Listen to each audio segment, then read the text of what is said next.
minsan sinabi rin yan sa Psalms, di ba? Maalala nyo? Ano sabi ng Psalms? You shall be like a tree that is planted by the rivers of water. Amen? In which you shall bear fruits in its season, and his leaf shall not wither. And whatever he does prospers. The reason why you prosper, because you are planted by the rivers. And the reason why you are planted by the rivers, because the Holy Spirit has come upon you. In these dark times, ang sabi ng Panginoon, arise. Arise, shine, for your light has come, and the glory of the Lord, that is in chapter 60 verse 1. Mababasa niyo po yan, mga kapatid. Arise, shine, for your light has come, and the glory of the Lord is risen upon you. For behold, the darkness shall cover the earth, and deep darkness the people. But the Lord will arise over you, and his glory will be seen upon you. The Gentiles shall come to your light, and kings to the brightness of your rising. Everybody say amen. Amen. So, pansinin niyo yung deep darkness covers the people. Ano yung deep darkness na yung covers the people? This dark time, sabi ng Panginoon, perilous time will come. In these last days, in these end times, perilous time. Be aware that perilous time will come. And the signs of perilous time is on the people. Makikita mo, hindi lang sa mundo madilim. Sabi niya, kung madilim yung mundo, mas madilim yung bumabalot sa tao. Deep darkness covers the people. This is the people of the world. But the Lord will arise to whom? Over you. But the Lord will arise over you. Basahin niyo dito, mga kapatid. Gusto kong puntahan natin 2 Timothy chapter 3 verse 1. Yung sinabi po ni Timothy sa mga kay Timothy na isang batang pastol o batang naglilingkod sa ating Panginoon, at ito'y para sa atin din na mga kabataan. Ang sabi dito, chapter 3 verse 1, dapat mong malaman na sa mga huling araw ay darating ang mga panahon ng kaguluhan. Ano yung tinutukoy niyang kaguluhan?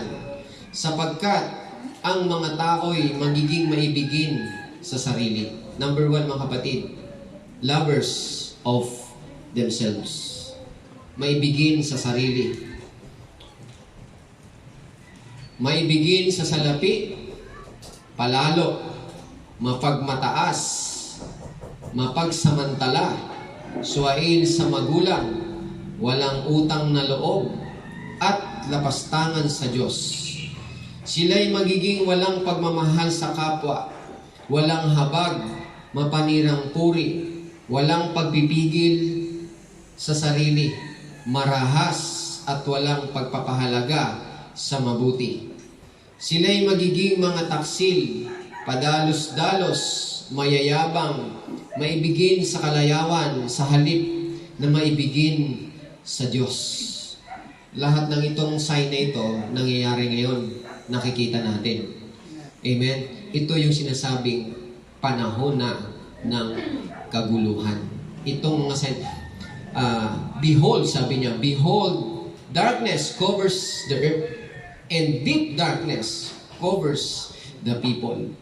But the Lord, yun yung ano nun, but the Lord will arise, not to these people, but to you.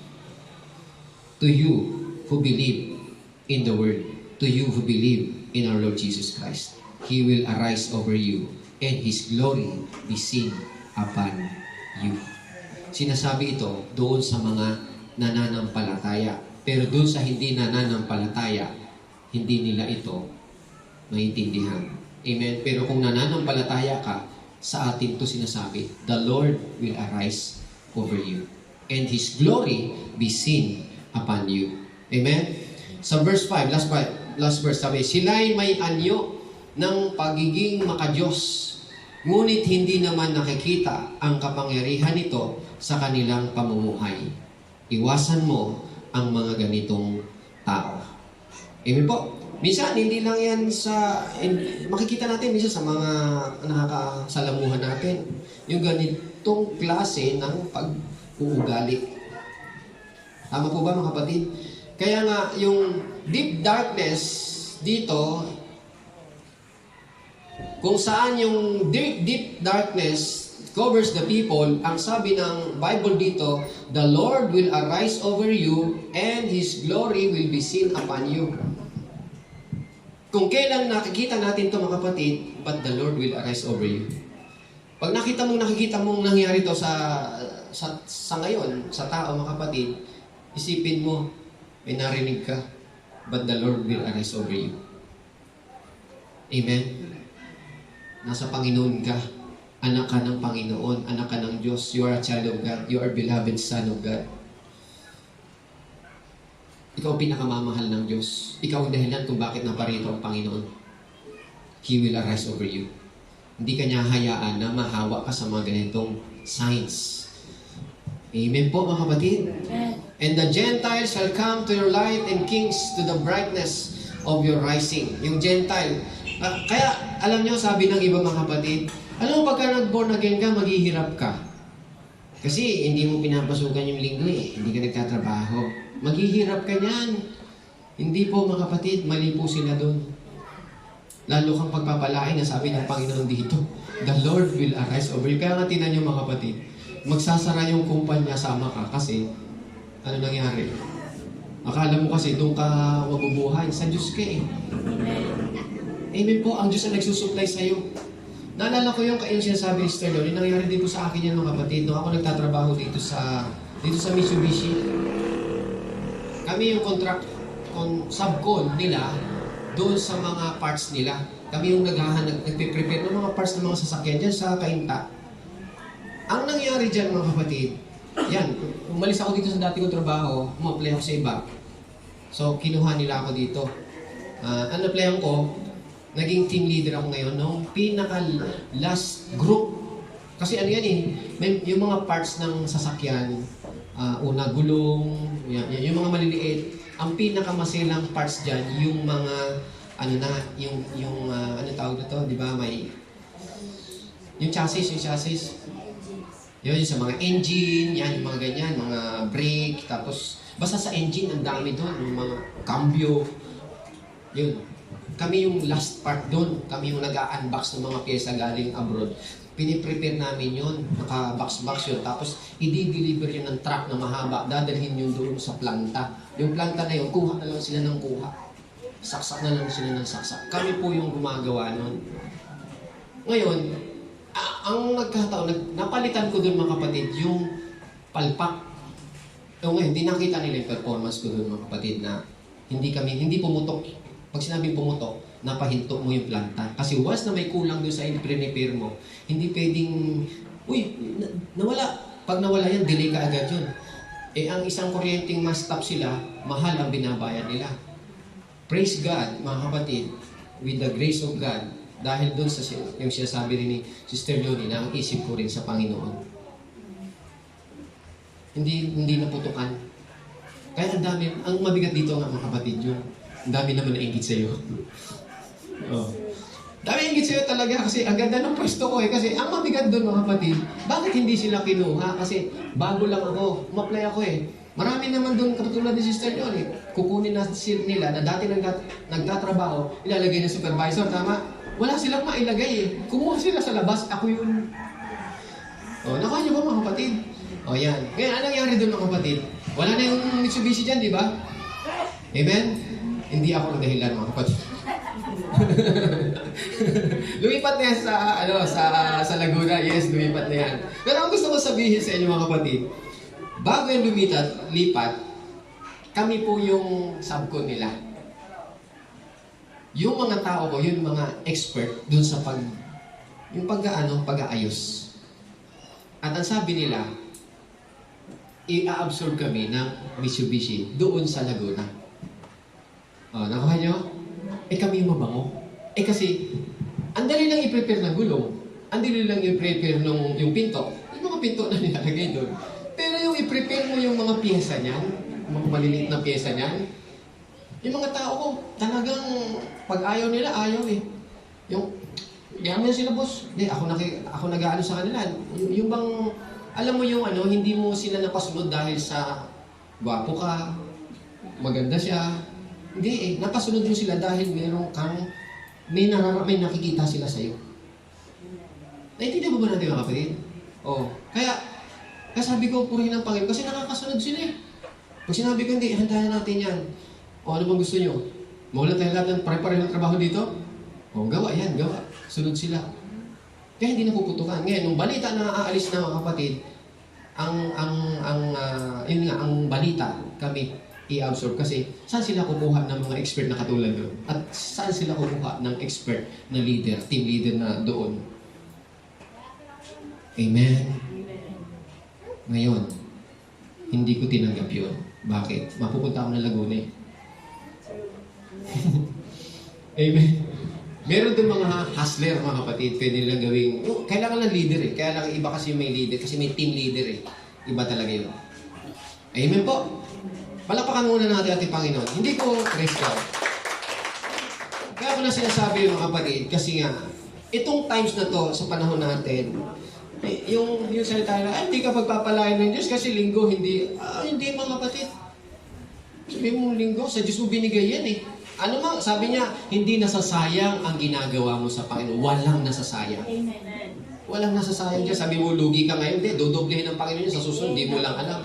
At saka hindi lang dun ikaw pinagpapala ng Panginoon. Hindi mo alam yung kung paano ka ginagabayan, iniingatan, kung paano ka ginagayad ng Panginoon. Hindi mo binabayaran yun. Pero bantay-bantay ka ng Panginoon. Amen. Amen. Kumbaga parang iniisip, iniisip ko lang yung tumaas ng sweldo ko, ay hindi nila ako tinasan, pagguguloy, kung tatamad-tamaran na ako, hindi. Ayusin mo pa rin ang trabaho mo. Baba na sweldo na dito eh. Ganituhin na ng trabaho ko. Hindi, pagbutihin mo pa rin. Kasi makikita ng Diyos yan eh. Kung sa Diyos ka naglilingkod, mapagbubuti mo yun. Pero kung naglilingkod ka sa tao, ayun, mauwi ka sa sipsip, mga kapatid. Wala kang gagawin kundi sumipsip. Nalulugi na yung kumpanya, kailangan mong sumipsip kasi dahil sa lugi na, mga kapatid, magbabawas na ng tao yan, hindi ka sumipsip, ikaw unang tanggalin. Hindi ka kasi sumipsip eh. Amen po? Iba yung ang quality mo. Kaya nga tayo, mga kapatid, naglilingkod sa Panginoon.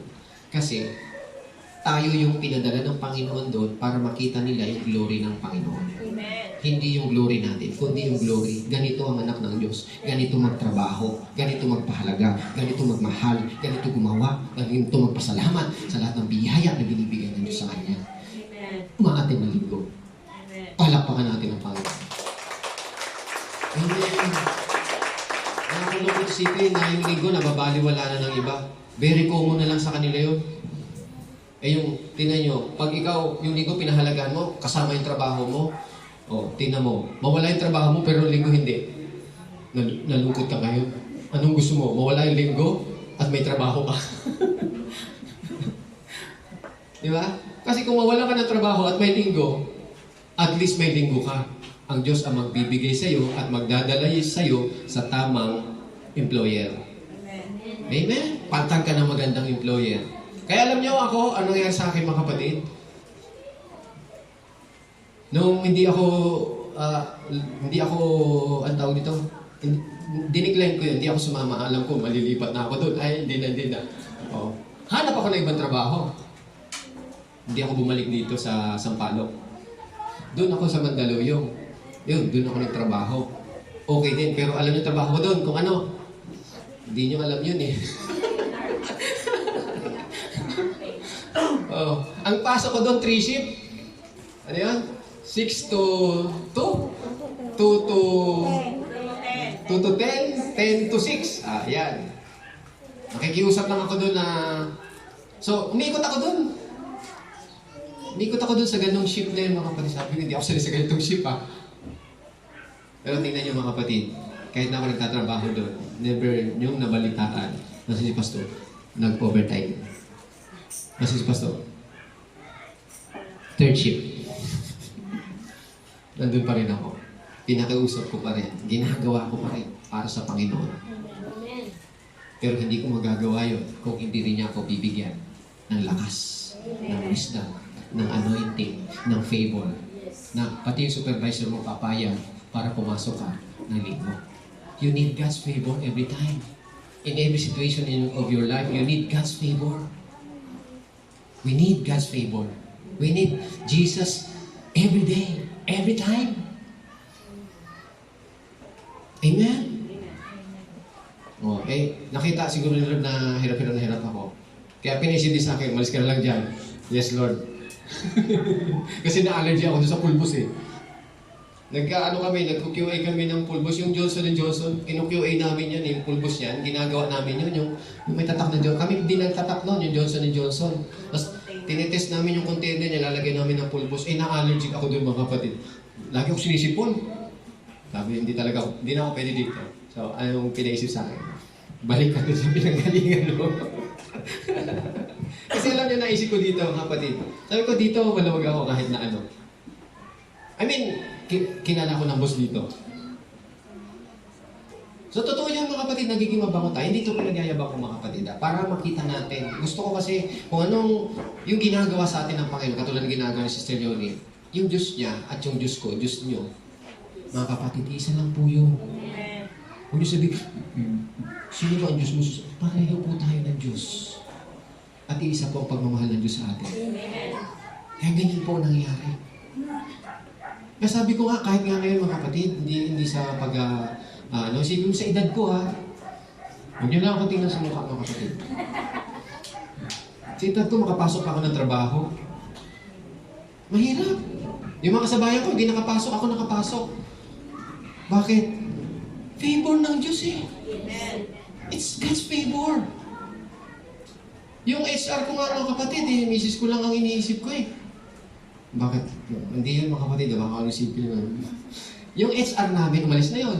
Yung mga HR kami, na text ko lang eh, baka naman pwede pumasok dyan. O sige, yung Silka, yung sa Bulacan, gusto mo, pasok kita doon, pakilala ka sa may-ari.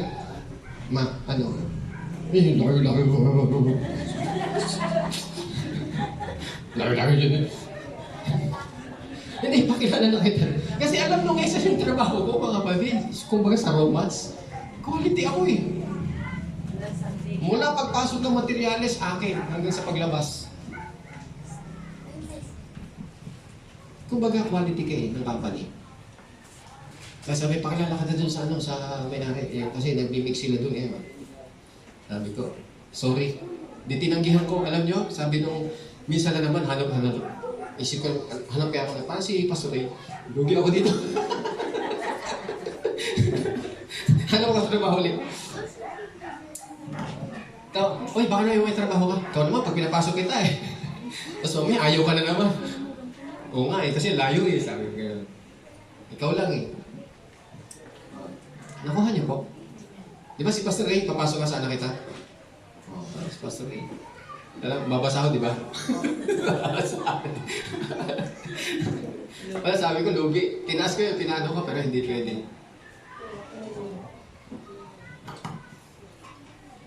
Kaya purihin ng Diyos, mga kapatid. Tinuturuan tayo ng Panginoon na magtiwala. Iba yung magtitiwala ka sa Diyos. Kasi, sabi nga ng Panginoon, ang blessing ng Panginoon, kagalakan eh. God's blessing is richness. Yung blessing pala ng Panginoon, yayaman ka din. Blessing pa lang yun, di mo pa alam kung anong bless sa'yo eh. Di ba? Akala mo yung blessing ng Panginoon pera. Hindi, bigyan ka lang ng kalakasan, mayaman ang tawag sa'yo eh. Amen. Eh, may buwan mga kapatid. Kasi magagawa mo na ang lahat eh. Amen. Mapupuri mo na ang Panginoon. Pag napuri mo ang Panginoon, dudulas yung biyaya sa'yo. Amen. Kailangan mo lang pananampalataya sa Diyos. Bakit? Sa Panginoon, mahirap yun. It cost Him a lot. It cost Him so much. It cost Him His Son to die for you at the cross. Just to give you His salvation. But for us, we just believe and we are saved. Believe in Jesus that He died for you. And all your sins are remitted. And put your trust in Him and follow Him. Nung namatay si Kristo sa iyo, lahat ng yung penalty, lahat ng curse, lahat ng condemnation sa buhay mo, lahat ng utang mo, no? Utang kasalanan, sin debt, Lahat yun kinansel na ng Diyos yun. Bakit? Binayaran ng Panginoon sa Kristo sa krus. All you need to believe. Amen. And learn to receive. Bakit tayo how do we know that we can arise and shine? No? Ibig sabihin, sa context, di ba, binasa niyo na po ba yung chapter 60 ng Isaiah? Verse 1. Basahin natin yung context. Ibig sabihin context, yung previous verse. Ano yung previous verse? Chapter 59, verse 21. The reason why you can arise and shine because of the previous verse, sabi niya, this is my covenant with you. Anong covenant ng Panginoon? I will, sabi niya dito mga kapatid, sabi niya, my spirit who is upon you. O, kanina di ba? I will pour out my spirit. Tama? To your offspring and to your descendants. Di ba? Sabi niya, to your, and my blessing on your descendants, they will spring up like grass in meadows, like popular trees by flowing streams. Sabi niya, you shall be like a tree that is planted by the rivers. Yung tree doon, tayo yung tinutukoy doon. Kapag ang puno nakatanim sa tabi ng batisan, sa tabi ng parang, mga kapatid, sabi niya, you will prosper. Whatever you do, prospers. Ibig sabihin, yung puno na yan namumunga sa in season at ang dahon niyan hindi basta-basta natutuyuan. Kung tayo yun, mga kapatid, na tinutukoy na puno na yan, ibig sabihin, yung dahon kasi sa Bible, mga kapatid, dahon is for the healing yan, mga kapatid. Symbolism for healing. Yung dahon, hindi ka tumatanda.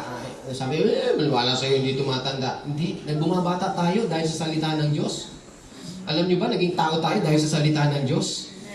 Tama mo ba? Nagkaroon tayo ng buhay dahil sa salita ng Diyos. Tapos hindi mo pakikinggan ang salita ng Diyos na nagbigay sa'yo ng buhay. This is my covenant with them. As for me, says the Lord, this is my covenant with them. My spirit who is upon you, and my words which I have put in your mouth. Tingnan nyo, ang Diyos ang naglalagay ng salita niya sa bibig natin. And the words which and my words which I have put in your mouth shall not depart from your mouth, nor from the mouth of your descendants, nor from the mouth of your descendants, says the Lord, from this time and forevermore. So it is the covenant. God is saying, mga kapatid, na tayo po ay mag-a-arise because of this covenant. Ano yung covenant na ito, mga kapatid, na ginawa ng Panginoon? This covenant is His promise. The promise. Say, the promise. Yan. Ulit niyo po, the promise. Yan, the promise, yung covenant ng Panginoon. Sa Romans chapter 11, ito yung covenant niya. 11 verse 27, sabi niya, this is my covenant with them when I take away their sins. Kailan nangyari na inalis ng Panginoon ang lahat ng ating mga kasalanan? When Jesus Christ died on the cross. That is the covenant. Covenant yan eh. Kaya tayo nung tumanggap tayo sa ating Panginoon Jesucristo, nung naniwala tayo sa ating Panginoon Jesucristo, He took away all our sins. Inalis lahat ng ating mga kasalanan. Everybody say amen. Amen. Lahat ng natutuwa na inalis na lahat ng kanyang kasalanan, magsabi ng amen. Amen. Amen. Kaya sabihin mo nagkakamali ka pa, ang sabi ng Panginoon, inalis na lahat yan. Wala nang kapangyarihan sa iyo kung ano man yung kasalanan na naiisip mo. At pangalawa doon, mga kapatid, na inilalagay niya yung kanyang espiritu upon us sa mga anak natin. So, the promise of the new covenant, maliwanag, mga kapatid, is the Holy Spirit coming upon us and our children. Amen po? Amen. Mga magulang at mga anak, ibinibigay ang Espiritu Santo. And you will receive the power and glory of God when you are baptized in the Holy Spirit. Everybody say amen? Amen. So, tingnan natin kung paano nangyari to sa Aklat ng Gawa. Chapter 10, nung si Peter ay pinatawag ni Cornelio. Kung natatandaan nyo, si Peter, sa bahay niya, pinatawag niya si Cornelio. Si Cornelio ay isang Gentile at centurion na may katungkulan. Pinatawag niya si Peter para mangaral ng Ebanghelyo. Tama po? So, basahin natin chapter 10 verse 43. To him all the prophets bear witness that everyone who believes in Him receives forgiveness of sins through His name. While Peter was still speaking these words, the Holy Spirit fell upon all those who heard the word. This is baptism of the Holy Spirit. Amen po? Na nangyari kay Cornelio. Ang nangyari kay Cornelio, nangaral si Peter about the gospel. At habang nangangaral si Peter, mga kapatid, madami siyang sinabi niya about Jesus Christ. And then, hanggang doon sa sinabi niya, mga kapatid, sabi niya, pinakikilala ni Peter si Jesus Christ, di ba? Amen po? How God anointed Jesus of Nazareth with the Holy Spirit and with power, who went about doing good and healing all who were oppressed by the devil, for God was with him. Amen? So, napakaganda nung sinabi ni Peter, pero hindi po bumaba doon ng Espiritu Santo. Kailan bumaba? Doon sa verse 43. Nung banggitin na niya, mga kapatid, to Him, verse 43, to Him all the prophets witness that through His name, whoever believes in Him will receive remission of sins. Yung Espiritu ng Diyos na naroon sa kanila, kay Peter, mga kapatid, at ang Holy Spirit naroon lagi eh. Nakuha niyo po? Nung marinig ng Holy Spirit, mga kapatid, nabanggitin ni Peter itong witness na ito noon pa man ay sinaksihan ng mga propeta maging ng lumang panahon na ang sinumang manampalataya, di ba? Ano po sabi doon? Whoever believes in Him, sino yun? Si Jesus Christ. Witness through His name. Jesus ang tinutukoy. Whoever believes in Him will receive the remission of sins. Dito tayo mga kapatid. Na-delight yung Espiritu Santo. Nung marinig niya, ang sino mang sumampalataya sa Kanya ay napatawan sa lahat ng kanyang mga kasalanan. Pakibasa niyo sa Tagalog. 43. Siya ang tinutukoy ng mga propeta na kanilang ipahayag na bawat sumampalataya sa Kanya ay tatanggap ng kapatawaran sa kanilang mga kasalanan. Amen? Dito tayo tingnan, kapatid. That's the good news. Yung bawat sumampalataya sa Kanya, tatanggap ng kapatawaran. Hindi ka tatanggap ng kapatawaran dahil sa nagsisisi ka. Nandiyan po ba tayo, mga kapatid? Although maganda yung pagsisisi, pero ang una sa lahat, yung sumasampalataya ka na. Merong mga nagsisisi, ang galing magsisi sa kasalanan, pero hindi naman nananampalataya. Laging nagsisisi. O sabi ng Panginoon ganito, hayaan mo yan, hindi ko alam yan, walang pakialam dyan. Bakit? Hindi siya naniniwala. Hindi siya nananampalataya sa Panginoon Kristo. Pero palaging nagsisisi. So the importance dito, sabi ng Panginoon, kaya sa Panginoon, mga kapatid, importante yung pananampalataya mo. Sabi niya, whoever believes in Him will receive the remission of sins. Nung sabihin niya yun, mga kapatid, ano sabi diyan, mga kapatid? Hindi pa tapos mangaral. May sinasabi pa siya. The Holy Spirit fell upon him. Upon them all. Nagsasalita ka, bigla nang bumaba. Bakit? Naandoon yung talagang heart ng Ebanghelyo. Ano yun? Whoever believes, sabi ng Panginoon, for God so loved the world that He gave His only begotten Son, that whoever believes in Him shall not perish but have everlasting life. Believe. Nakuha niyo po, mga kapatid. Pagkarinig ni Cornelio, mga kapatid, hindi pa nagtatapos. Kaya ito, marinig niyo ito, mga kapatid. Kukulo na ang niya eh. Kukulo na eh. Kukulo. Parang nanginginig ka na eh. Oo, nag-overflow na eh. Bakit? Kasi ang isip natin, yung tao, di ba? Nasanay ang tao na Paano ka ba makahingi na, paano ka ba patatawarin sa kasalanan mo? Siyempre, magsisi ka. Siyempre, magbago ka. Magbago ka muna. Baguhin mo muna to. Baguhin. Muna. Bago ka, tapos hindi ka na ng tao, saka ka bibigyan. Hindi. Believe. Only believe in Jesus. And you will receive. Pag naintindihan mo to, it is a revelation. Pag naintindihan mo to, kasunod na dyan ang Holy Spirit. Yung fell doon mga kapatid, nakalamang fell, ang ibig, yung word na yan, ginamit din doon nung panahon, yung alibughang anak. Na anong sabi doon mga kapatid? Yung alibughang anak, nung bumalik yung anak niya. Di ba? In-embrace niya and fell on him. Di ba? Fell on him. Yung fell na word na yun mga kapatid, yun yung embrace. Yung fell dito, the same word, embrace. Dito tayo mga kapatid. Alam niyo po ba mga kapatid na ang Panginoon matagal na tayong gustong-gustong yakapin through the Holy Spirit. Everybody say amen. Pero dito sa binasa natin, nakikita natin dito na hanggang sa panahon na ito, yung mga Hudyo, mga kapatid, pakiramdam nila, nagulat sila dahil bakit itong mga tao ay pinagkalooban din ng Holy Spirit? Sa verse 45, namangha sila. Yung pagkamangha nila, nasabi na, bakit ito pinagkalooban din ng Espiritu Santo? Bakit sila namangha? Hindi sila natuwa eh. Kasi bakit? Sa isip nila, paano tatanggap to? Alam nila, ang mga Gentile, mga kapatid, labas sa Israel. They are excluded from the promises of God. Hindi sila kasali. Amen?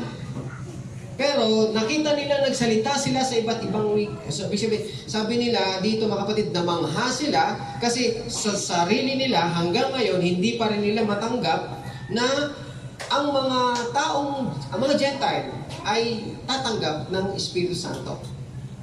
Itong mga Hudyo na ito, nakasama ni Pedro, ito yung mga tumanggap ng Espiritu Santo on the day of Pentecost. Sila po yung tumanggap. Kaya feeling nila, exclusive lang sa atin to. Tayo lang mga Hudyo ang meron nito. Tayo lang ang pinangakuan ng Diyos. Tayo ang nakasama ni Kristo. Kababayan natin si Kristo. Sa atin binigay ito. Kaya tinanggap nila ang Espiritu Santo na sila ay nagsilita sa iba't ibang wika on the day of Pentecost. Tapos makikita nila ngayon mga kapatid, hindi naman to Hudyo eh. Gentile to eh. So, habang nakita nila yun mga kapatid, so nagulat sila, hindi nila matanggap yon na yung mga Hudyo, namangha sila, alam nyo, hindi sila namangha na parang, ibig sabihin, kaya ganun namangha sila sapagkat nakita nila kung paano nila tinanggap yung Espiritu Santo, ganun din kung paano din tumanggap ito. May nakita sila, pareho natin. Nandiyan po ba tayo mga kapatid? Pareho natin. Ano ang palatandaan sa verse 46? Bakit? Ano ang proof nila na tumanggap ang mga Gentile, sila Cornelio ng Espiritu Santo? They heard them speak with tongues. Yun ang ebidensya nila, nakita nila, sabi niya, pareho natin to. Bakit nagsalita ng iba? Nasa kanila rin ang Espiritu Santo. Yun, prove nila. Nandun may evidence, may tangible palatandaan na nasa kanila ang Espiritu Santo. Everybody say amen. Many people, sa panahon natin ngayon mga kapatid, sa panahon natin ngayon, nagko-compromise dito. At sinasabi nila, ang tao, hindi tayo makinig, ang tao, pwede tanggapin ang Espiritu Santo. Maaari nating tanggapan ng Espiritu Santo, pero hindi na natin kailangan magsalita sa ibang wika. They are compromising. Pwede naman yan, tanggapin natin yung Espiritu Santo. Parang kasabi ni Pastor Ray kanina.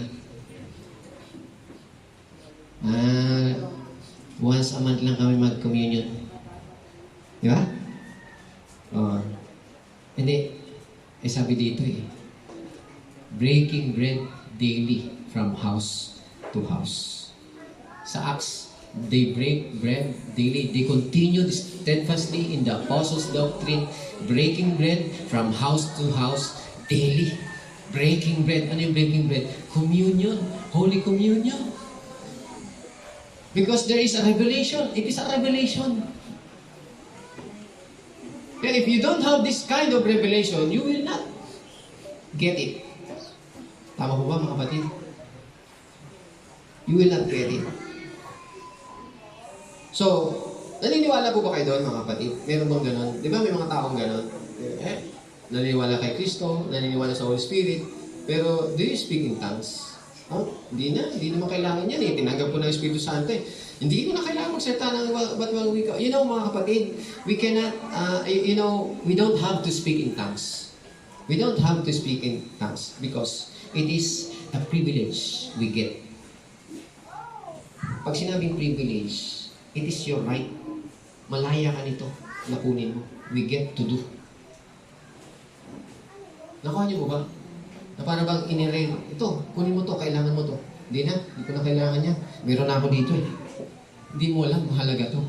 Kasi sa umpisa pa lang ng pananampalataya nila, ang sabi ng Panginoon, mga kapatid, di ba? Huwag kayong aalis sa Jerusalem. Acts chapter 1 verse 4. Anong hintayin? Wait for the promise. The promise ang sinabi, di ba? Being assembled together with them, He commanded them. It is si Jesus Christ ito, mga kapatid, sinasabihan bago siya umakyat sa langit. No? He commanded them not to depart from Jerusalem, but to wait for the promise of the Father. Sa verse 4, tama po ba? Pag sinabing the, yung article the, isa lang ang tinutukoy niyan. Article the. Pag sinabing the Holy Spirit, pag iba yung a promise, ang tinutukoy niyan, maraming promise. Pero pag sinabing the, referring to only one. Pag sinabing the faith, referring to only one faith. Yung tinutukoy niyang Panginoon, faith in Christ Jesus. Pag sinabing, I am the way, isang way lang yan, hindi maraming way. Ang way namin ganito eh. Ito naman way namin, way nyo yan, pero yung the way, isa lang yan, ang ating Panginoon Kristo. The way, the truth, and the life, referring to only one. And it points to Jesus. Only one. Amen. So dito, unawain natin. The promise, sabi ng Panginoon. Only one promise. Ano yung only one promise na tinutukoy dito? Ito yung the promise, mga kapatid, na ang Diyos maraming promises eh. Di ba? Tama? Ang daming promises ng Panginoon. Napakarami, mga kapatid. Pero sa mga Hudyo, pag sinabing the promise, alam na lang kaagad yung isang promise na hinihintay nila. At yun ay binanggit ng mga nila Isaiah. Ito, katulad ni Isaiah, binanggit na dito, di ba? This is my covenant. I will pour out my spirit. Tama? Si Joel, Joel chapter 2 verse 28. Kahit wag nyo nang basahin yan, di ba? Ano yung pangako dyan? The Holy Spirit. Amen? Now, tinutukoy niya dyan na pagdating ng Holy Spirit na yan, na dumating sa inyo, sabi niya, manghuhula ang iba sa inyo. Mananaginip ang iba sa inyo, yung matatanda ninyo. Tama po ba mga kapatid? Sino nang nananaginip dito na matanda na? Tanda yan mga kapatid na matanda na. Pag mapanaginip ito, mapanaginipan ko. Yan. Tanda yun. Sign yun, sign. Pag nananaginip ko na kung ano-ano. Okay, yung young man will, ang sabi niya, yung mga binata nyo, yan, nagsasalita. Ang tinutukoy dito yung gifts of the Holy Spirit. Yung Holy Spirit, it is the promise. Pag tinanggap nyo yung Espiritu na yon, yung pangako na yon ng Panginoon. And do you know, mga kapatid, the reason why Jesus Christ came to us and died on the cross? Ang sabi ng Panginoon kung bakit siya namatay sa krus, alam niyo po kung bakit. Basahin natin sa Galatians chapter 3, verse 13. Christ has redeemed us from the curse of the law, being made a curse for us, for it is written, cursed is everyone that hangeth on a tree, that the blessing of Abraham might come on the Gentiles through Jesus Christ, that we might receive the promise of the Holy Spirit through faith. So the reason why Jesus Christ was redeem us from the curse of the law so that the blessing, di ba? Pakinggan natin yan mga kapatid. The reason Christ redeem us from the curse. Ano pag sinabing redeem us? Yung tinubos tayo sa lahat ng mga sumpa, sa lahat ng condemnation, lahat ng parusa. Tinubos na tayo doon, kaya wala ng parusa. And the reason why He did that, for us to receive the promise. Oh, amen po? For us, so that we might receive the promise of the Holy Spirit. Dito tayo tingnan mga kapatid. Lahat ng mga blessing ng Panginoon, dito po na-highlight sa promise na ito. The promise. Dito to na-highlight, dito na-develop. Yung mga gifts natin, yung gifts of tongues, gifts of interpretation, gifts of healing, gifts of anointing, gifts of interpretation, yes. Yung gifts of, yung sinasabi ni Sister Johnny kanina, yung gifts of discernment, yan. It's also a gift. Nagsimula yun doon sa the gift. The gift, doon yun nag-culminate. Everybody say amen. Amen. So, sa chapter 1, tuloy natin, binasa natin. So, the promise, we might receive the promise. Kaya namatay, kaya tayo tinubos ng Panginoon para matanggap natin yung pangako ng Diyos, yung sinabi kay Abraham na tayo ay tatanggap ng pangako ng Espiritu Santo, that we might receive the promise of the Spirit through faith. Mangyari po yun. 1:5, tuloy natin yung Acts 1:5, which He said, "You have heard from me, for John truly baptized with water, but you shall be baptized with the Holy Spirit not many days now." Dito tayo tumingin mga kapatid, lahat. Maraming tao naniniwala na kapag ang isang tao naligtas na, siya ay baptized na sa Holy Spirit. Ito, lilinawin natin dito sa atin to. Lahat tayo tumanggap na sa Panginoon, di mo ba? And we are saved. Amen? Once you're saved, it does not mean that you are baptized with the Holy Spirit. Once we are saved, mga kapatid, meron na tayong indwelling of the Holy Spirit. Meron na sayong nananahan na sayo ang Holy Spirit. Why? Because you are born again of the Holy Spirit. Your spirit is reborn. Born again of the Holy Spirit. Your spirit is reborn. Born again by the Holy Spirit. Ipinanganak ka sa Espiritu ng Diyos. Amen po mga kapatid? But, makinig tayo mga kapatid, it is one thing to have the Holy Spirit na nananahan sa'yo. Amen po? And it is another thing to be baptized in the Holy Spirit. Isang bagay yon na nasa iyo na ang Espiritu. Tinanggap mo na ang ating Panginoon Kristo, nasa iyo na ang Espiritu, your spirit is reborn.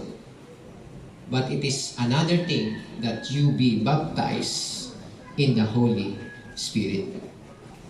Amen po? Ang sabi ng Panginoon mga kapatid, "For John baptized with water, but ye shall be baptized in the Holy Spirit." Baptize means what? In Greek word, baptizo, which means immerse, ilubog.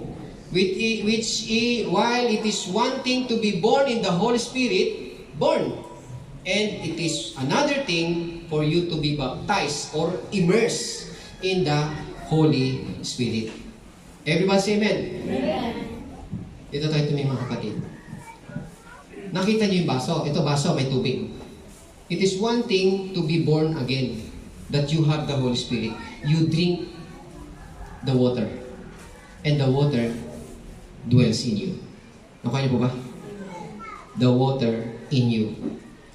And it is one thing for you to be immersed in water. You dive into the pool, swimming pool. It is one thing you drink the water, and it's one thing you dive to the water and you are overwhelmed. That is immersion. Born again is indwelling. Born again in spirit. Your spirit is reborn. Nandiyan po ba tayo mga kapatid? You are reborn. The baptism, you immerse in water. Baptize in water, immerse in water, immerse in Holy Spirit, baptize in Holy Spirit. You are diving to the in the Holy Spirit. And this baptism of the Holy Spirit, ito yung kasunod na na-experience ng isang taong tumatanggap sa Panginoong Hesukristo. Nandiyan po ba tayo? Kaya kapag ikaw, katatanggap mo lang ngayon, tinanggap mo si Kristo, nag-dwell na siya sa'yo ngayon, ang kasunod niyan mga kapatid is for you to dive, to immerse, to be baptized, to be immersed in the Holy Spirit. Everybody say amen? Amen. Diba, hinahayaan na lang natin yan eh. Are you repenting, mga kapatid? Ano ibig sabihin repenting? Changing the mind. Ay, mga tinatanong natin, ano ba yung baptism ngayon? Paano ba yan? Ito ngayon ang oras. I believe, mga kapatid, this is about time for us to be baptized in the Holy Spirit. Everyone to be filled with the Holy Spirit. Mahalaga to eh. Parang ganito. Communion, number 1, di ba? Bago ipako ang Panginoon Jesucristo, sabi niya, ito ang aking katawan. Bago siya mamatay. At ito ang aking dugo. Di ba tama? Bago siya mamatay sa krus. Ngayon, bago naman siya umakit sa langit, sabi niya, huwag kayong aalis sa Jerusalem. Antayin ninyo ang ipinangako ng Ama. Gaano kahalaga yung pinangako ng Ama? Nasabi ng Panginoon, huwag kayong umalis. Eh, gusto na umalis eh. Ay, hindi umalis na yung sabihin, ipangaral natin si Kristo, mangaral na tayo doon. Eh, sabi niya, huwag kayong umalis. Antayin ninyo ang pangako ng Ama. Sa verse 8, basahin po natin. Anong dahilan? Bakit sinasabi ng Panginoon na ikaw ay mag-antay, huwag kang umalis sa Jerusalem? Acts 1:8. Do you feel the Holy Spirit is touching you right now, mga kapatid? Nararamdaman niyo ba na andyan na, gusto nang feel sa inyo? Do you feel it? I can feel it. Verse 8. But you shall receive power when the Holy Spirit has come upon you. You shall be witnesses to me in Jerusalem, in all Judea, in Samaria, and to the end of the earth. There are 2 effects you will experience kapag natanggap natin ang baptism ng Holy Spirit. Nakinig tayo mga kapatid. 2 effects. Ano yung number 1? You shall receive power. Ano yung power na yun? Yung no. Yung power na yun, yung God's power, na laging nangunguna, laging nangingibabaw, malakas yung kapangyarihan ng Diyos sa'yo. Even na kapag humiling ka sa Panginoon, alam mo nakikinig siya sa'yo. That's the power. The power, the love, and the sound mind. The power of God. Di ba? Kinukumand natin minsan yung kahit nga yung nag-aabang ka ng traffic dyan mga kapatid eh. Lord, di ba? Alisin mo po yung hadlang doon sa sasakyan ko na makarating sa tamang oras in Jesus' name. That's power. You speak the word and the power is in your tongue. Nandiyan po ba tayo mga kapatid? Amen. Nalulugi na yung business mo in Jesus' name. I rebuke lugi and I speak restoration of my business in Jesus' name. Amen. Amen. This is power in the Holy Spirit. When you receive this Holy Spirit, you will receive power. Everybody say amen. Amen. Number 2, anong effect? You shall be witnesses. Dito tayo tumingin mga kapatid. Being a witness is greater than just doing the act of witnessing. Nakuha niyo po yung sinasabi ko mga kapatid, witnessing.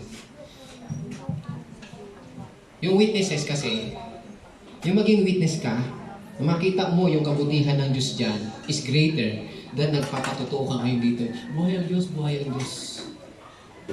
Pero, mas mabuti yung, mas greater yung witnesses. You will be witnesses. Hindi niya sinabi, you will be witnessing.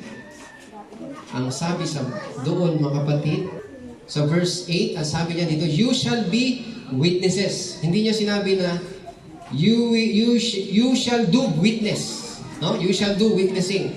Ang sabi niya, you shall be witnesses. Ang ibig sabihin, mga kapatid, lahat, dito tayo mga kapatid, yung ibig sabihin na to, lahat ng yung binigay sa atin ng Panginoon, lahat ng sinasabi natin, mga kapatid, yung glory ng Panginoon will be released through the Holy Spirit na nasa atin. Ibig sabihin, yung sinasabi mo nangyayari. Parang ganon. Nakuha niyo po ba, mga kapatid? Kasi nawi-witness mo yun eh. Because you are filled with the Holy Spirit, you have the power, and you will be witnesses. Ikaw mismo makawi-witness, mawi-witness mo yung ginagawa, yung glory ng Panginoon sa pamamagitan ng Espiritong nasa iyo. Nakikita mo ang ginagawa ng Diyos. Example, nanalangin ka ngayon, nangyari. That's the, you become witness doon sa ginawa ng Panginoon. Yung glory ng Panginoon, thank you. Nangyari po.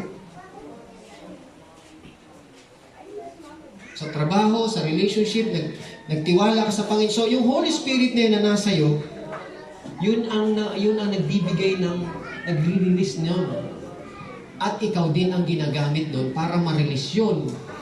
At ang glory ay sa Panginoon. O katulad nito, nakita mo, gumagawa ka na ngayon ng mabuti. Hindi ko naman gusto to, pero dito na yung puso ko eh. Bakit? Ayun, nawi-witness mo yung ginagawa ng Panginoon sa buhay mo. All that you are and all that you say, you will see the glory of the Lord. Everybody say amen.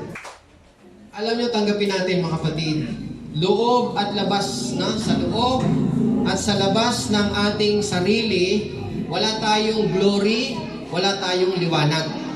Nakuha niyo po ba, mga kapatid? Nandiyan po ba tayo? Ako, tingnan nyo sa loob ko, para example ko na lang, ako sa loob ko at sa labas ko, wala kayong makikita sa akin. Kung ano man nakikita nyo sa akin, yun ang glory ng Panginoon na sinishade niya ng Holy, through the Holy Spirit. Why? Sabi ng Panginoon, the Lord will arise over you and His glory be seen upon you. Amen? His glory be seen upon you. So, it is the glory of the Lord that is shed by the Holy Spirit. Yun ang nakikita sa'yo. Kaya minsan, sa trabaho, mga kapatid, dito tayo mga kapatid, lahat na nagtatrabaho, magsabi na amen. Amen. Sometimes, akala mo malapit sa yung tao kasi akala mo, gwapo ka. Pagganda ka ng paganda, ang totoo, ang nakikita sa'yo is the glory of God. Ano po ba kayo, mga kapatid? Tanungin mo siya, bakit gusto mo akong makasawa? Ewan ko kung bakit ang pangit mo naman. Pero bakit gusto ka makasabit? There's something in you na nakikita ng ibang tao, and that is the glory of God. Iba yung sasabihin mo, karisma, hindi. Pag nasa Panginoon ka, para sa pag-awit mga kapatid. O dito tayo mga kapatid, sa mga choir. Iba yung umaawit na singer na professional. Nandiyan po ba tayo mga kapatid? Talagang, wow, professional yan. Pero iba yung maawit na in the anointing of the Holy Spirit. Hindi yung professional. Pero pag umawit siya, may anointing. Nararamdaman. Iba po yun. And that is the power of the Holy Spirit. Yun ang gusto ng Panginoon sa atin. Pag ikaw professional singer ka, ang titingnan ng tao, singer yan eh. Si Regine yan eh. Singer yan. Si Yugi yan eh. Lahi nila yung mga singer. Amen? Pero yung kumanta ng anointing ng Holy Spirit, wow, hallelujah. Sino ang nabibigyan mo ng glory? Ang Panginoon. Praise the Lord. Hindi mo nakikita yung kumakanta. Ang naririnig mo, yung sound from heaven. Hallelujah. It's the sound from heaven. It's the anointing from heaven. It's the sound, it's the music from heaven. Anointing ng Holy Spirit. Gawa ng Diyos yan. Kaya pwede mong makuha ang tao sa sarili mong galing, pero iba yung ang tao ang nagre-release ng kapangyarihan. That's why it is important to be baptized with the Holy Spirit. Kasi you will receive what? The power. And you shall be witness. Kaya minsan nakikita mo, dito tayo tumimin mga kapatid. Minsan yung kumanta ka. Halimbawa, hindi pa natin naranasan yung nag-crusade dyan tayo sa labas. Kumanta ka, pumiyok ka pa. Oh. Tapos nawawala ka na sa tono. Pero makita mo mga tao nag-iiyakan. Amen. Sabi niya, pumiyok naman ako. Bakit ang mga tao nalulwalhati? Lalong nagpupuri sila sa Panginoon. Masama. Ang pangit na ng boses ko. It is not you, brother. It is not you, sister. It is the Holy Spirit flowing. And they see the glory of the Holy Spirit in you. Glory to Jesus. Ito yung kapangyarihan na hindi kayang bilhin. Oh, amen po? So, in these dark days, mga kapatid, itong panahon na yan, this is dark days, we are in the end times. Ito ang gustong makita, alam niyo mga kapatid, kaya nga tayo na mga anak ng Diyos, gusto niya tayo bigyan ng Espiritu Santo eh. Bakit? Gusto ng Panginoon na pag lumabas tayo dyan, ang makita sa hindi si Pastor A. Ang makita sa iyo yung glory ng Panginoon kay Pastor A. Yung pagkilos ng Diyos sa iyo. Yung nakakaramdam niyan ngayon mga kapatid. Mararanasan nyo sa trabaho nyo, kahit sa eskwelahan nyo, mararanasan nyo yan. Kapag alam nyo, malapit sa inyong Panginoon, you know God never leave you nor forsake you. No? You believe that He loves you so much. His love for you, you believe in Him. Mararamdaman mo kahit sa trabaho mo. Amen. Kahit marami kang nakakagalit dyan, pero still, andun kayo. Nakatayo ka, iba ang tingin nila sa'yo. Kaya sabihin mo nainggit sila sa'yo mga kapatid, pero wala silang magawa. Because you are protected, itinaas ka na ng Panginoon. Kung tinanong ka, bakit? Hindi, may Diyos tayo eh. You have God. Alam mo kung anong meron ka. Kahit pagsakay ni Sister Johnny ng eroplano, alam niya kung bakit hindi bumagsak ang eroplano. Why? Because God is with you. Amen. Iniingatan ang lahat. Paano naligtas yung sinasakyan ni Pablo dun sa barko? Kung wala si Pablo doon, na lingkod ng Diyos. Sabi sa inyo, hindi na makakarating yun sa Malta. Why? Wala si Pablo doon. Pero naro si Pablo, sabi niya, hey, sabi sa akin ng Panginoon, huwag kayong tatalon para maligtas kayo. Stay lang tayo dito. Itapon nyo na lahat ng mga kagamitan nyo. Pero bago na yung itapon, magpira-piraso muna tayo ng tinapay. Ito na ang huling hapunan natin. Kumain sila, tapos tinapon na nila. Nagkaroon ng malakas na bagyo, pero sumalya po sila doon sa isang lugar. Ang Diyos ang nagdala sa kanila. Ligtas po sila. Palakpakan natin ang Panginoon. Hindi ko pinupuri si Sister Johnny doon mga kapatid. Alam mo, biniglan lang, kumbaga narinig ko lang doon yung gusto kong sabihin ng Panginoon. Nasabi si Sister Johnny, hindi mo ko dinala rito, Lord. Para ano, Sister Johnny? Yan, para ipahiya. Hindi nga siya napahiya. Sister Johnny. Amen! Totoo yun, mga kapatid. Sabihin mo, speak your word by faith. Speak in faith. Kaya, kung tayo, alam niyo mga kapatid, ako sa sarili ko, ako inamin ko sa inyo, sabihin ko sa inyo nung ako mahihayin akong tao mga kapatid. Napakamahihayin ko talaga eh. May inferiority ako eh. Yung pagtayo dito, nanginig pa ako noon eh. Kahit nga ngayon mga kapatid, kala niyo malakas na loob ko, hindi, takot pa rin ako dito. Di pa rin ako makatayo dito, pero kung bakit mananong ko na, kaya nga mga kapatid, hindi ako pwedeng tumayo-tayo lang na bago ko tumayo dito. Talagang, Lord, kasi bakit? Nararamdaman ko, Lord, ano bang sasabihin ko dyan? Nakuha niyo ba mga kapatid? Kinakabahan din ako dito. Hindi ko alam kung sasabihin ko, mamaya mapahiya ako dito. Sabi ni Sister Lord, at sabi ko rin, Lord, pag ako napahiya dito, ako lang yun. Kasi alam ko, ayaw mo kong ipahiya. Kaya hindi ka mapapahiya, kaya sa iyo ako aasa. Kung ako to, Lord, mapapahiya ako. Pero dahil ikaw, hindi tayo mapapahiya. Amen. Thank you, Jesus. Palakpakan natin ang ating Panginoon. Hallelujah.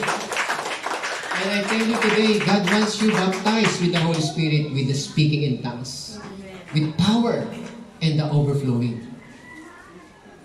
Receive it. Receive it. Hallelujah. Hallelujah. Pero sabi dito mga kapatid, itong huling panahon na to, in this dark day, sabi niya, ito ang, yung puso ng Diyos sa sanlibutan. Paano maliligtas sila? Gusto ng Panginoon na tayo makita sa gitna ng dilim, makita yung liwanag niya na nasa atin. Yun ang gusto ng Panginoon. Makita yun sa atin, yung liwanag na yun. Yung glory ng Panginoon makita sa atin. At paano nangyari ito? Mangyari ito, mga kapatid, kapag ang Holy Spirit, makinig tayo, kapag ang Holy Spirit, nilagyan ka ng salita. When the Holy Spirit put words in your mouth. Diba sabi niyan, I will pour my spirit in you, I will put words in your mouth. And the words that I put in your mouth, it will never depart from you. It will never depart from you. Hindi yan mawawala sa inyo. Dala-dala niya na yan. Even your descendants, even your offspring. Gusto ng Panginoon, mga kapatid, na yung pamilya, yung magulang, yung mga anak, yung pamilya, magkaroon kayo ng iisang Espiritu ng Panginoon. Baptized with the Holy Spirit. Hallelujah. At ang tawag dito, mga kapatid, yung tinatawag nating tongues. We speak in tongues. Prayer tongues.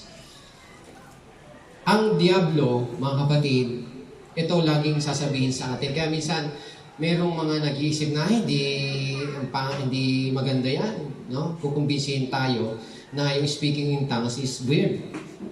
Weird yan. Para sa demonyo yan. Bakit? Bakit niya sinasabing sa demonyo yan? Kasi ayaw niya na tumanggap ka ng kaloob ng Espiritu Santo, which is a privilege. Amen? You have the right. Ayaw niya, mga kapatid, kasi alam niyo mga kapatid, kapag tayo binigyan ng tongues ng Espiritu Santo, mga kapatid, hindi po yun naiintindihan ng katabi mo. Maging ang demonyo, hindi niya kaya yang i-decipher, i-decode. Parang, ula mashikaramala, nantara sikalala. Hindi kayang i-decode ni ano yan. Teka, alam ko yung sinasabi mo ha. Sabi mo, nire-review mo ako, no?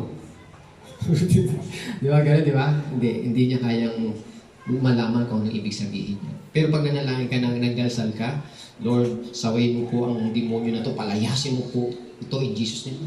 Ikaw sa mga binabalak mo sa akin, ha? Sige nga. Yung gano'n, di ba? Yung alam niya di ba? Hahadlangan ko yan. Yan.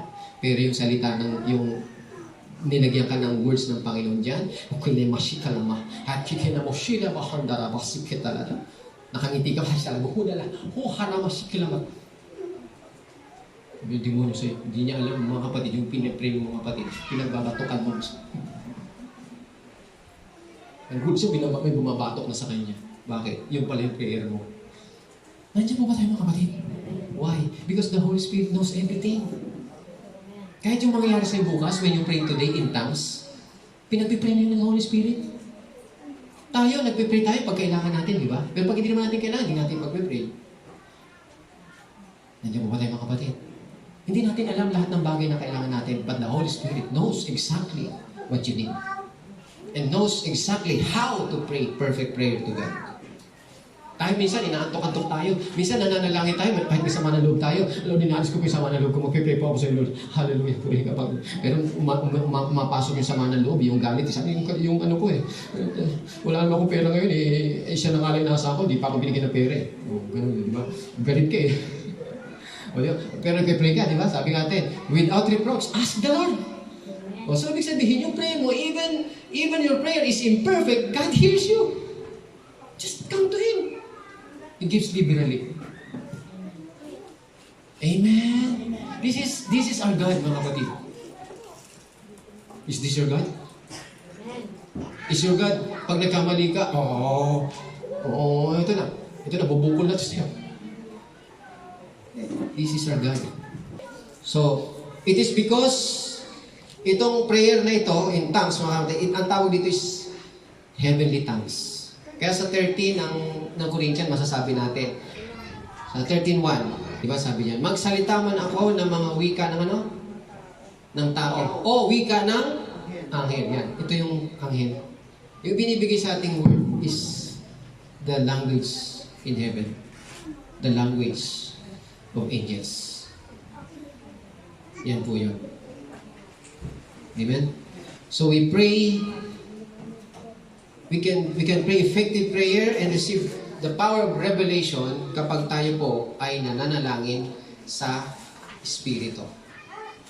Sa 1 Corinthians 14:2, mga kapatid, ang nagsasalita ng ganitong wika in tongues, sa Diyos nakikipag-usap ka. Amen po. Hindi sa tao. Kaya hindi ka naintindihan ng kahit sino. Kahit ikaw hindi mo yan naintindihan. Nandiyan po ba tayo? But in spirit, sabi niya, in the spirit, He speaks mysteries. Si Paul, mga kapatid, ay inappoint ng Diyos sa mga maraming mystery na inappoint ang Diyos para i-unveil ni Paul. Na si Paul ang nag-unveil. Kaya maraming naisulat si Pablo. At itong mga mysteries na ito, mga kapatid, na pinapahayag ni Paul, katulad ng mystery ng yung binigay sa kanya, yung communion. Nakuha niyo po ba natin, naintindihan po natin. Communion, katulad yan, di ba? Si Paul ang nag-reveal po niyan, mga kapatid, na it was given to me by the Lord. At ang sabi ng Panginoon, doon sa actual, mga kapatid, walang sinabi doon ng Panginoon, do this in remembrance of me. Pero kay Paul, mayroon ng revelation. Sabi niya, do this in remembrance of me. And as you do this in remembrance of me. And you proclaim the death and until He comes. As you do this, you proclaim His death until He comes. It is a revelation to Paul. Amen po, mga kapatid? So, yun ay revelation. Ito yung mga mystery, mga kapatid, na inappoint ng Panginoon kay Paul para i-unveil niya. Ito yung mga hidden things in the Old Testament and now it is revealed to the church, revealed to Paul. Isingit lang natin to, Colossians 1:26. Maging ang hiwaga na inililihim sa lahat ng panahon at lahi. Datapot ay ipinahayag sa kanyang sa kanya ng mga banal. Amen po. Amen, mga kapatid. So, yun, inihayag na. Yung mga mystery na yan, speak in mystery, pero yan, inihahayag na po yan sa atin. Kaya, when we pray in tongues, when we speak in tongues, mga kapatid, hindi mo namamalaya, nagre-reveal sa iyo ang Panginoon. Kapag nagbasa ka, when you speak in tongues, mga kapatid, nagbabasa kang ganito, mamaya may re-reveal ng Panginoon sa iyo. Naliliwanagan ka na. Kaya sometimes, nahirapan tayo mintindi ng Word of God. It is because, yun, yung prayer in tongues natin, mga kapatid, yun ang nagbibigay nun sa atin. Hindi yun sa sarili nating pagsisikap. When we pray, ito yung benefits, ito yung kapangyarihan na ibinibigay sa atin ng Espiritu Santo. So, verse 14, pakibasa din natin sa verse 14 ng 1 Corinthians 14:14. So, ano ibig sabihin nito? Hindi nakikinabang yung ating isip. My spirit pray, but my understanding is unfruitful. Kaya pag tayo nananalangin, mga kapatid, when we pray in tongues, nananalangin tayo sa ating, yung espiritu natin, instead of mind. Di ba pag nanalangin tayo with our mind, inisip natin kung ano sasabihin natin sa Panginoon. But this time, when you speak in tongues, when you pray in tongues, you are speaking not with your mind, you're praying with your spirit. Nakuha niyo po. And that spirit is speaking not to man, but to God. Maliwanag po mga kapatid. Amen? It is something to pray yung with no language. Yung alam mo yung sinasabi mo. Alam natin mga kapatid, yung panalangin natin is not perfect. We are man. Pero kapag nanalangin ng Espiritu Santo mga kapatid, it gives us utterance. Siya ang nagbibigay ng salita na sasabihin mo. Pero pag nagsasalita tayo in known tongues, yung known tongues, yung alam natin, naiintindihan natin mga kapatid, tayo yun eh. Tayo limited. Di ba? Tama? Limited tayo sa pinapanalangin natin. Sometimes, medyo nagkakamali pa tayo sa panalangin natin. Minsan, yung pinanalangin natin, kontra pala doon sa sinasabi ng Panginoon eh. Di ba ba? Amen? Sometimes, ganun. Yung nananalangin ka ng ganito, yung pala, kontra na yun sa gusto ng Panginoon.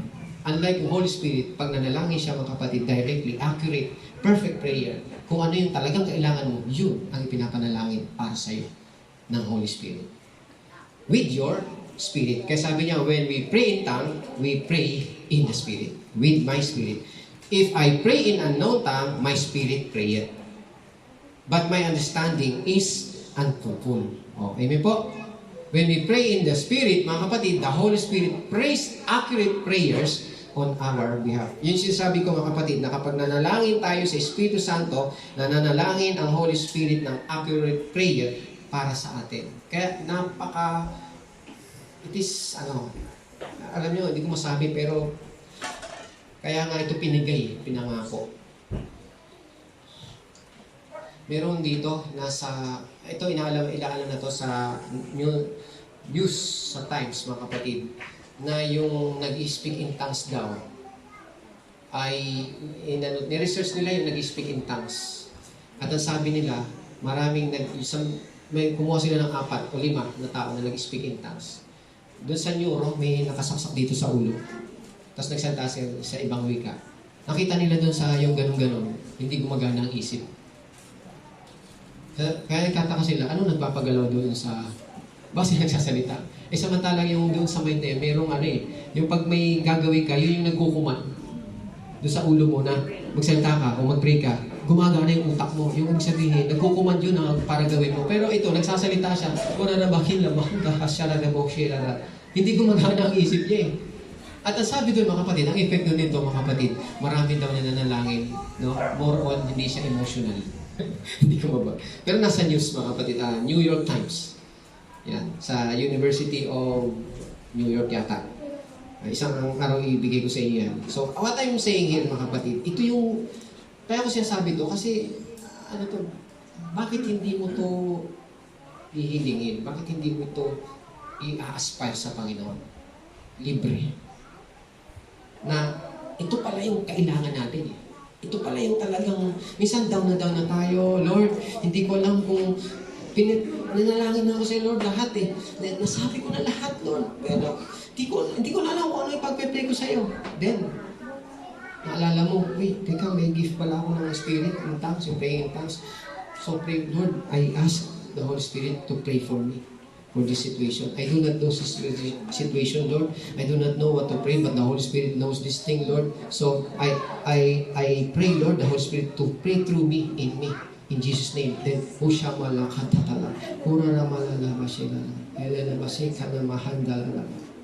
nananalangin ka na doon. At the Holy Spirit knows exactly the need of that person. Pero ikaw hindi mo alam. Sometimes may lumalapit sa'yo, may problema, di ba? Hindi naman niya minsan lahat ng problema sinasabi sa'yo eh. Nakuha niyo po ba? Kaya, kung ipagpe-pray mo siya, depende lang yun sa mo eh. Basta ipag-pray mo ko, bakit? I'm stressed, hindi ko alam. Ano ba? O, rebukein mo na lang yung demonyo dyan. In Jesus' name. O, gano'n, di ba? Pero iba yung hasyalamahan ng kasala. Kila mashikarama. In Jesus' name, saka mag-rebuke. Nandiyan mo ba tayo, kapatid? It's unlimited. Hindi, akala ng iba, mga kapatid, ini-encourage ni Paul ang mga tao na huwag magsalita sa ibang wika.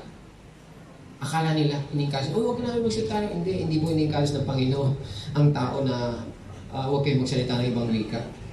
Hindi po. Ang ini-encourage dyan, huwag mong gamitin yan in wrong context. No? So, sabi ng Panginoon dito sa 14:18, I thank my God, I speak with tongues more than you all, yet in the church, I would rather speak in 5 words. Minsan ito, tinanong sa akin ni Pastor Rito eh. Yung sa church daw, bawal magsalita ng ibang wika. Hindi yun ang gusto sabihin na para bang, huwag na tayo magsalita basta sa church, huwag kayo magsalita ng ibang wika dito ha, bawal, yung gano'n, or huwag tayo magsalita. Pag wala nag-interpret, tumigil ka na dyan. Hindi po yun ang gusto sabihin. Yes, pag nagsalita ka dyan, at ikaw nangingibabaw dyan, di mo naman kayang ipaliwanag niya, wala nagpapaliwanag dyan, stop ka na. Nakuha niyo po mga kapatid, stop. At yung pastor marunong, alam niya yun. na kailangan i-stop yun. Kalibitin na natin. Sister, excuse me. Stop for a while. Nakuha niyo po mga kapatid.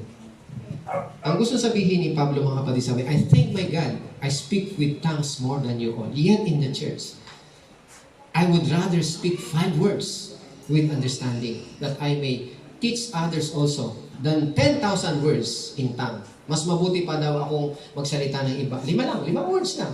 Ang ibig sabihin ni Paul, Paul is saying here na he would rather speak 5 words with understanding than 10,000 tongues, no? Tongues na sa harapan ng tao na walang nakaka-unawa. Tama? 5 words na lang kaysa doon sa 10,000. Sipin nyo yan, ha? Libo-libong salita. Tongues, di ba? Sipin mo, buong maghapon, puro tongues ang naririnig nyo dito. Di ba? Sabi niya, hindi ko yan gagawin. Ang ibig sabihin ni Paul, dito, mga kapatid, na makikita natin si Paul, possible, probably, radical si Pablo mag-pray in tongues. Pag sinabing radical, lagi siyang nananalangin in tongues more than you all. Kung kayo minsan lang, pero si Pablo, more than you all. Always praying in tongues. Praying in tongues. And when pagdating niya sa church, mga kapatid, stop siya sa praying in tongues. And with only 5 words, hinihipo agad yung isa. Nakakaramdam ka agad yung isa. Miracle happens. Why? Because he speak in tongues more than you all. Always pray in tongues. Always. When you are praying in tongues, you are praying in the Spirit. Praying in the Spirit. Amen. Kasi when you pray in tongues, sabi nga, pag sinabing when you pray in tongues, you talk, you speak to God, and you edify Himself. Edify. So, kaya siya nag-pray in tongues lagi because he want to speak with God, and he want his body, soul, and spirit be edified. Pag edify ka, mga kapatid, gumagana lahat yung ano mo. Yung ibig sabihin, na-edify ka, nagiging strong yung katawan mo, yung energy mo, yung mind mo, hindi ka nagiging malilimutin, yung puso mo, hindi ka mararamdamin, nandun yung pag-ibig sa'yo, yung mind mo, sharp ang mind mo sa decision making, nakukuha mo, at yung tamang salita, nagagamit mo, na-explain mo yung ganitong bagay. Why? Because the Holy Spirit, when you pray in tongues, the Holy Spirit edifies you. Nandiyan po ba tayo, mga kapatid? Kaya you can matter. Yung matter na, ito, sasabihin ko sa inyo, baka hindi nyo napapansin minsan nandito. Nakaganon lang ako. That's mattering. Kita mo sila. Kunyari, businessman ka, mga kapatid, kinakabakabahan ka, ninililus ka, basta sabihin mo dito, sila bakatakas kinilus ko. Nagabasi ka naman dito. Speak more than you want, di ba? Ganyan? Kasi kawin mo. Oh, kumusta po? Ito po, kumusta naman? Ayos po. Can I present? Yes. Kumusta lang ka? Nabasa ka sa labas. Nabasa ka. Okay, ready po. Amen! Then, ano yun? Yung manifestation, magmamanifest. Yung glory ng Panginoon, yung grace, yung favor ng Panginoon magmamanifest. Paul is radical about praying in tongues and edifying edifying himself in his daily life. Yung sa araw-araw na buhay natin, he prayed in tongues often. So much, mga kapatid. Kaya pagdating niya sa church, talagang ganun ang anointing ni Pablo. So you want anointing? Pray. Pray. Hindi mo maintindihan yung Bible? Pray in tongues. And then, makikita mo. How do we pray in tongues? So, God encourages us to be filled with the Holy Spirit. And so that effortlessly bring glory Hindi lang po sa personal natin, maging sa pamilya natin. Mag-bring glory ang ating pong Panginoon. Sa Ephesians, basahin po natin. Ephesians chapter 5. 5 verse 18. To be filled with the Holy Spirit, mga kapatid, it starts with speaking in tongues. Nandiyan ba tayo mga kapatid? To be filled with the Holy Spirit. Kaya sabi dito, do not be drunk with wine, verse 18, no? In which is dissipation, but be filled with the Spirit. Be filled with the Spirit. Okay, dito lang muna tayo sa filled with the Spirit. Yung filled with the Spirit, in Greek translation, it is a present passive voice. Pag sinabing present passive voice, ang sinasabi dito mga kapatid, we allow ourselves to be in the state of being filled with the Holy Spirit constantly. Sa Tagalog mga kapatid, pag sinabing be filled with the Holy Spirit, hindi yun yung tayo yung puno ng Spirit, puno ng Spirit, hindi. We allow the Holy Spirit to allow the Holy Spirit for us to be filled in the state na nandun tayo sa puspos tayo ng Espiritu Santo. We allow to be ourselves to be in a state of being filled with the Holy Spirit. Inaalaw natin ang ating sarili na tayo ay nandun sa state na tayo ay filled with the Holy. Pag sinabing inaalaw, Lord, ito, ibinibigay mo sarili mo. Inaalaw mo siya. Paano natin gagawin yun? Paano natin gagawin? So verse 19. Anong urog to? Speaking. Yan. Speaking. What? But be filled with the Spirit, speaking. Speaking. Amen po? Sa Tagalog kasi, iba, di ba? Pero sa English yan, speaking to one another in psalms and hymns and spiritual songs. So, ibig sabihin, okay, gusto ko lang bigyan natin ng pansin tong dalawa na to kasi so we allow ourselves to be in the state of being filled with the Holy Spirit. Amen? So, passive voice. Pag sinabing passive voice, hindi tayo ang gumagawa. Nakuha niyo po, passive. Ibig sabihin, may ibang gumagawa niyan sa'yo. Pag sinabing, be filled with the Holy Spirit, hindi tayo ang nagpipil sa sarili natin. Yung may gumagawa na iba niyan. We allow God to fill us with the Holy Spirit. Ang part natin saan? Yung speaking. Kasi yung speaking doon, yun yung active. Na ibig sabihin, tayo yung constantly active speaking. Actively speaking. Yan. Ano daw yung i-speak natin? Speaking to one another in psalms and hymns and spiritual songs, singing and making melody in your heart to the Lord. Everybody say amen. Amen. O, ibig sabihin dito, tayo, yung part natin is to be active. Pinapakita natin dito, pinapakita dito na magsasalita tayo actively. Parang ganito mga kapatid. Whenever we feel down, hirap tayo, may nararamdaman tayo, kailangan natin ng intervention ng Panginoon. Tama ba? Down ka, depressed ka, stress ka. So, ano gagawin mo mga kapatid? You allow the Holy Spirit. By By speaking, singing, melody. Tama ba? That gives, merry heart.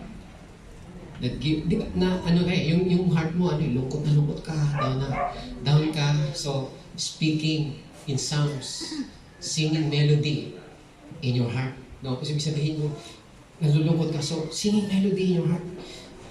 Kakanta ka, aawit ka. Hindi yung sabi, tawanan mo ang iyong problema. Hindi po yan nakakantahin mo, brother. Di ba? Down na down ako, pastor eh. Tawanan mo ang iyong problema. Hindi po yan, brother. Psalms. Natawa ko lang kayo kasi nagugutom na iba. You speak in tongues and hymns. Di ba? Na nagbibigay sa atin ng cheerful heart. Kasi alam niyo kung bakit? Kasi ang Holy Spirit hindi manggagaling sa labas. Manggagaling doon sa loob mismo ng iyong puso. When you speak, sing, psalms, singing melody in your heart, It gives cheerful heart that brings out. Nire-release ng Holy Spirit from your heart yung power. Na magugulat ka mga kapatid, pag nagsalita ka nag-pray in tongues ka na, mararamdaman mo na yung anointing, yung power, yung love, yung sound mind. Amen? Nire-release na ng Holy Spirit yung power na nasa iyo. Hindi yan, papasukin mo. Doon, alabas po yun. Dito tayo tumingin. Sabi ko, last na pastor eh. Alam nyo, sa 19, di ba? Sa Acts, chapter 19. Di ba may tinanong ng mga alagad ng Panginoon, tinanggap nyo ba ang Espiritu Santo? Nung kayo'y tumanggap kay Kristo, alam nyo kung anong sign, bakit? Kung titingnan natin, kung anong nakita ni Pablo doon sa mga disciple na yon na nangangaral tungkol kay Kristo. Anong sign? Bakit? Parang natanong niya, tinanggap niyo ba ang Holy Spirit? Wala kami naramdaman. Wala kaming narinig. Alam niyo mga kapatid kung anong nakita niya sign doon? Dito tayo tumingin. Alam niyo kung anong nakita niya? Di ba minsan, para bang biglang tinanong ka na tinanggap niyo ba ang Holy Spirit? Kasi may nakita sa sign na parang hindi ko pa natanggap. Di ba? And sabi, wala kayo may natanggap. Di tama si Pablo, di ba? So, ibig sabihin, yung nakita niya, tama. Ano nakita niya? Ayun, yung mga alaga, depressed. Walang joy. Hello? Sino malungkot ngayon? Tanungin mo. Tinanggap mo ba Holy Spirit? Ha? Di ba eh. Yeah. Sign yan eh, di ba?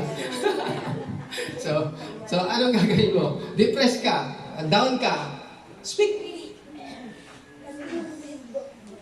So, next Sunday, ituloy natin. Po, pero yan, sinasabi ko sa inyo mga kapatid. Actual na experience. Kasi, ito sa sarili kong patotoo sa inyo mga kapatid.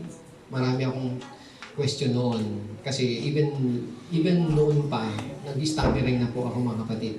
Pero in-stop ko yun kasi tuloy lang ako kay Lord, tuloy lang ako, stammering lang ako. Pero time will come, the time has come mga kapatid na ano ko to, na ibig sabihin, binigay ni Lord yung revelation na to. Sabi ko, ay, ganito pala ang tama. Tatanungin ko sa'yo, nagagalak po ba kayo lahat mga kapatid? Napapakinggan nyo lang, hindi pa tayo maawit yan mga kapatid, nagalak na tayo, di ba? So, what I mean, yun nga, yung hindi ka pwedeng, enjoy ka, Holy Spirit, yung Holy Spirit, kahit anong gawin mo niya, lungkot ka eh. Nakaya mo ba mga kapatid? Unlike yung, masaya ka na, di ba? Kaya nga maawit tayo sa Ay, alam niyo tayo, paano tayo nagsisimula rito? May opening song yung yung choir, di ba? Ikaw naman, nag-opening song dun. So, hallelujah. Umamit yung, hallelujah. Bakit na po tayo? Palakpakan natin ang Panginoon. Talaga yung mga palakpak. Palakpakan natin ang Panginoon mga kapatid. Sabi ko, palakpak na.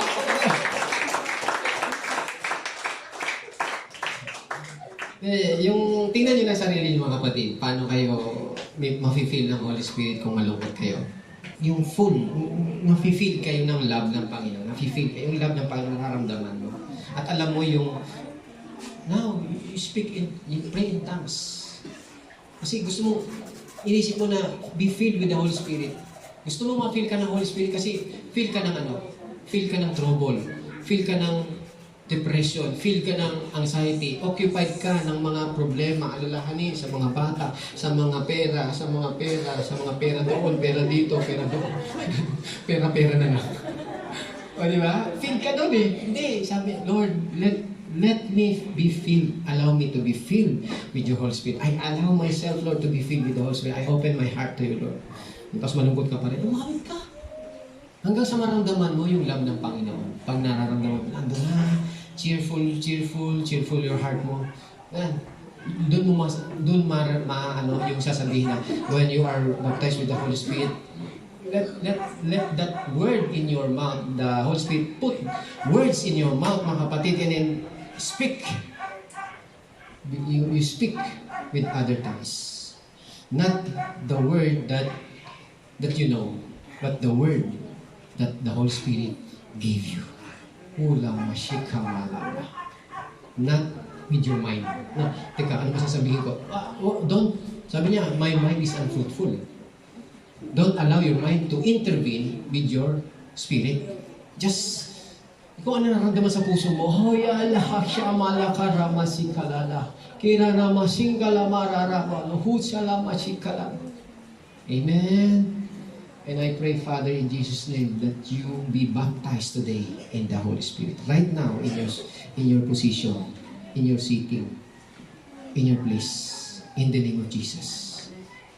The Holy Spirit fill you right now, in Jesus' name. By faith. So, next Sunday, mga kapatid, ano pa natin magre-reveal pa ang Panginoon sa atin. Maliwanag po, mga kapatid.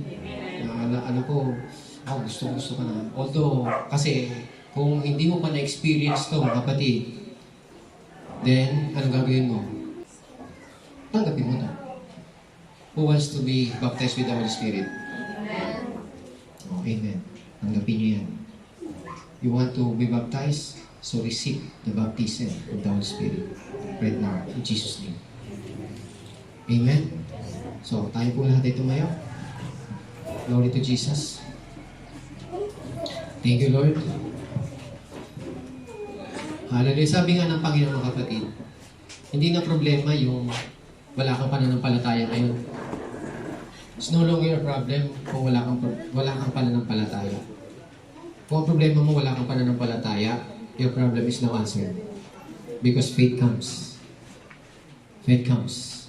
Ang pananampalataya dumarating sa pamamagitan ng pakikinig at pakikinig ng salita ng Diyos. So right now, as you hear the Word of God, faith is imparted to you. Even small faith, sabi ng Panginoon, kung ikaw ay may maliit na mustasang laki ng pananampalataya, speak to this mountain and say, be removed and be cast into the sea. And you did not doubt in your heart. And you believe that it will happen what you said. Yung sinabi mo mangyayari, it will happen to you what you say. So faith is released by speaking. Speak. Lord, thank you for your promise that you will baptize me with the Holy Spirit and with power. Thank you, Lord Jesus. Right now, Panginoon, baptize me in the name of Jesus, my Lord Jesus. Father God,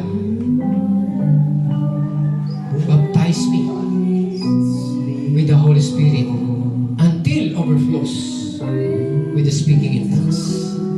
In the name of Jesus, I receive it right now. So open your mouth and start speaking with other tongues. Hallelujah. Just relax and feel the love of God flow in your heart. Fill your heart with love. Speak with psalms, singing melody in your heart. Sing in your heart. Sing from the heart. And you will feel magpo-flow. Magsisimula, mag-spring up. Mag-spring up dyan. Sabi niya, you shall be like rivers, like trees that is planted by the rivers of living water. The rivers of power and love and sound mind will start to flow from your heart, and it will come out in your mouth. Hallelujah. Sila makata masikalala.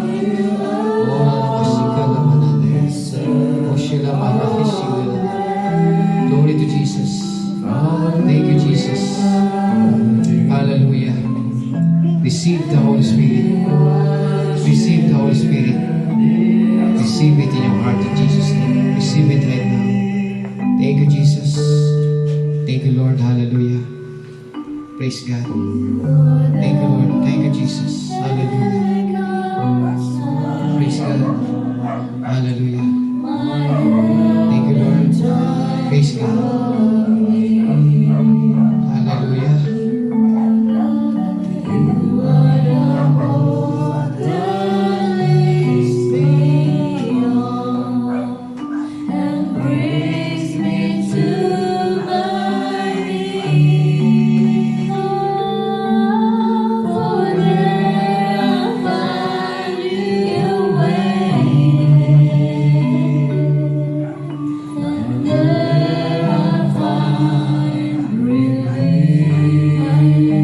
Glory to Jesus. Hallelujah.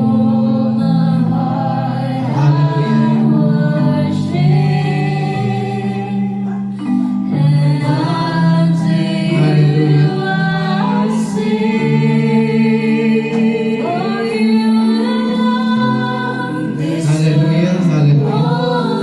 Thank you, Jesus. Hallelujah. Thank you, Lord Jesus. Amen. Amen.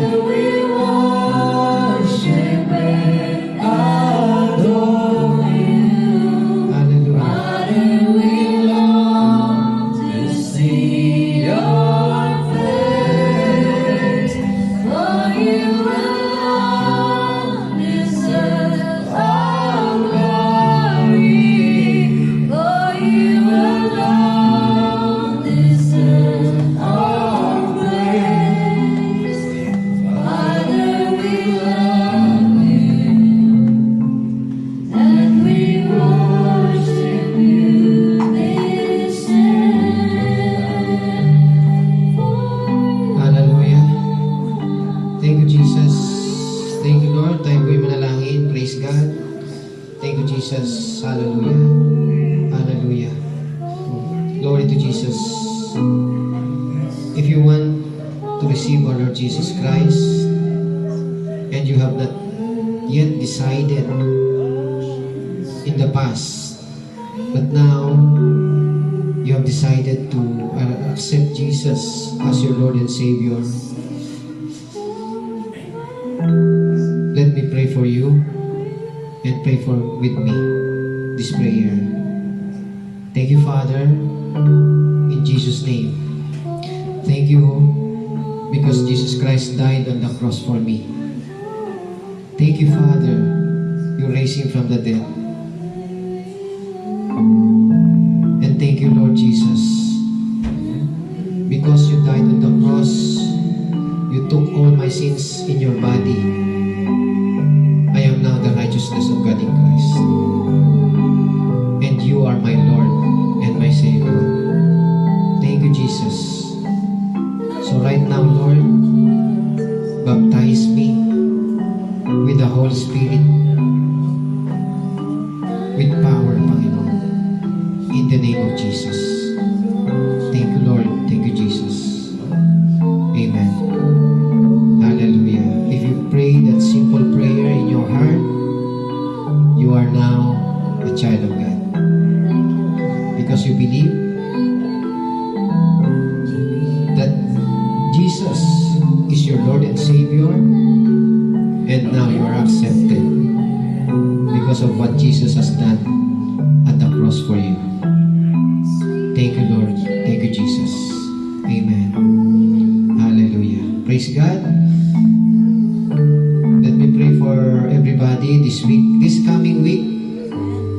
Praise God. Hallelujah.